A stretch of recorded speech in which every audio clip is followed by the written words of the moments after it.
Na fotografski razstavi, ki smo jo pripravili v sodelovanju s španskim veleposlaništvom v Sloveniji o predsedovanju Španije Svetu Evropske unije, odpiramo vrata v atelje španskih umetnikov. Hrani jih Španski zavod za varstvo kulturne dediščine, posneli pa so jih fotografi, ki so delovali v Španiji v prvi polovici 20. stoletja.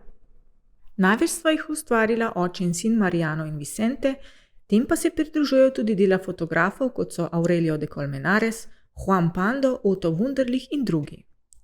Ureditev ustvarjalnih prostorov je različna. Nekateri nas spominjajo na sprejemnice, študijske kabinete, celo na prostorne palače ali muzeje in galerije. Tam je z umetnikovimi deli ali različnimi predmeti zapolnjen vsak kotiček ateljeja. Na drugi strani pa se srečujemo s skromnimi prostori, kjer umetnike ali njihove modele obdajajo le gole stene.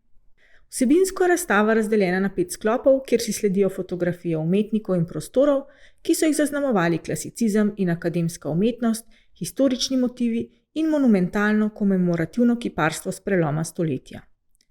V drugem sklopu spoznamo kiparje, slikarje in tudi podobe literatov, ki so rešitev ob krizi, ta je nastopila ob španski izgubi zadnjih čezoceanskih kolonij, videli v vrnitvi k tradiciji, folklori, torej običajem in noši značilnima za različne španske pokrajine.